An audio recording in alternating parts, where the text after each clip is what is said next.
menjelang RDG Bank Indonesia pada pekan ini dan juga kita juga sedang menunggu arah kebijakan dari suku bunga The Fed sendiri. Ini ada dua bank sentral yang pada saat ini menjadi fokus para investor, tapi proyeksinya dan pengaruhnya terhadap IHSG pada pekan ini seperti apa, silakan Mas Elvan. Iya, kalau untuk saya lihat di pekan ini ya gitu ya, pasar keuangan tanah air khususnya pasar saham kita, IHSG kita ini memang betul akan mengalami sebuah volatilitas yang cukup besar, dan pelaku pasar ini tentunya masih akan wait and see dalam hal menanti rilis daripada hasil rapat Dewan Gubernur kita yang akan dilakukan oleh Bank Indonesia pada hari Selasa dan hari Rabu. Jadi nanti akan diumumkan pada hari Rabu mengenai hasil rapat Dewan Gubernur dan keputusan tentang kebijakan moneter yang akan diambil oleh Bank Indonesia, entah itu menahan suku bunganya atau kembali memangkas suku bunga acuannya gitu ya. Dan itu pasti akan sangat mempengaruhi daripada pergerakan volatilitas di pasar saham Indonesia gitu di IHSG kita. Dan kalau saya melihat dari kemungkinan-kemungkinan yang ada, saya lebih kalau untuk saya pribadi saya melihat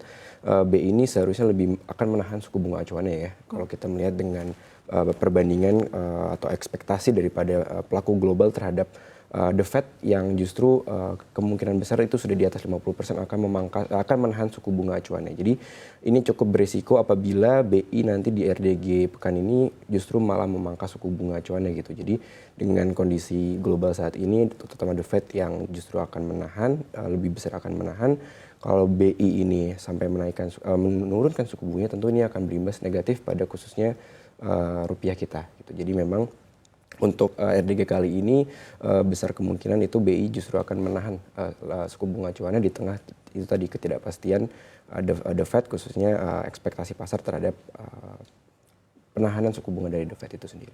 Oke, jadi kalau menurut Anda, Elvan, artinya pasar itu sepenuhnya sudah price in begitu ya? Artinya memang terkait ekspektasi keputusan BI ini sudah tidak ada perubahan atau ada surprise lagi di belakang. Artinya ini memicu volatilitas dari pasar dalam negeri. Iya, kalau saya melihat dari Bank Indonesia sendiri beberapa kali berbicara gitu ya, menyampaikan bahwasannya ruang pemangkasan suku bunga itu sebetulnya masih ada. Jadi ruang pelonggaran dari kebijakan moneter ini masih terbuka gitu ya, walaupun kita masih akan mereka atau BI ini masih akan menantikan atau melihat kondisi-kondisi terbaru gitu ya. Dan kalau saya melihat dengan kondisi atau dengan omongan dari Bank Indonesia mengenai ruang yang masih cukup besar terbuka lebar akan pemangkasan suku bunga, justru ini yang akan sangat dicermati oleh pelaku pasar. Karena kalau sampai ternyata BI ini kembali melakukan pemangkasan suku bunga di saat nanti apabila The Fed ini betul-betul tidak akan memangkas suku bunga lanjutan,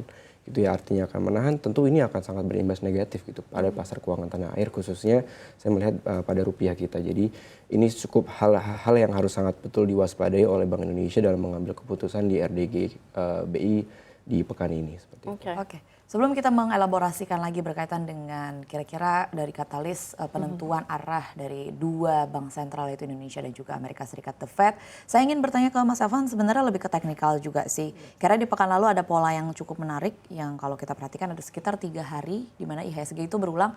Di sesi pertama itu terbang. Kemudian di sesi kedua itu tiba-tiba anjlok dan bahkan ditutup meskipun memang hanya tipis saja, tapi ditutup terkoreksi. Nampaknya ini jadi seperti pergerakan PHP begitu ya. Betul. Bagi para investor, kita sudah menunggu bahwa IHSG akan tembus ke level 8.400, tapi nyatanya di detik-detik terakhir malah terkoreksi. Ini juga terjadi di hari Jumat, di akhir pekan lalu, di hari Senin juga kalau tidak salah ada 3 hari dengan pola yang sama.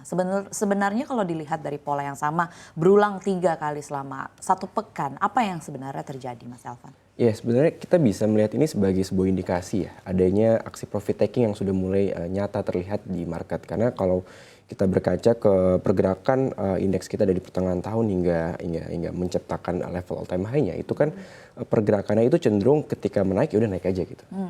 Belum ada aksi, belum ada semacam tekanan di atas gitu ya, ketika indeksnya kemudian menciptakan level tertinggi, baru belum ada tanda-tanda adanya aksi profit taking. Artinya indeks itu ya sudah menguat saja. Namun berbeda cerita ketika di pekan lalu ya, memang di awal saya ingat betul di hari Senin itu indeks kita dibuka tuh di atas 0,3% hijau, tapi closingnya ditutup negatif. Jadi memang itu dari situ saja sudah kita bisa melihat ada sesuatu yang tidak sesuai nih. Artinya memang pelaku pasar ini sudah mulai melakukan aksi profit taking, dan itu kan terlihat di beberapa pergerakan selanjutnya, dan secara teknikal memang sudah sangat bisa dikatakan cukup jenuh ya secara teknikal dari beberapa indikator seperti MACD juga dan juga RSI itu sudah memperlihatkan kondisi yang cukup jenuh pada pasar saham kita. Jadi memang kita bisa sedikit turunkan ekspektasi akan pergerakan lanjutan daripada ISG kita untuk menguat, itu harus di manage lagi ekspektasinya, dan akan aksi profit taking yang semakin besar itu lebih besar kemungkinannya terjadi khususnya di pekan ini menjelang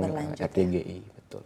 Baik, level support resisten penting yang perlu diperhatikan pelaku pasar itu ada di level berapa?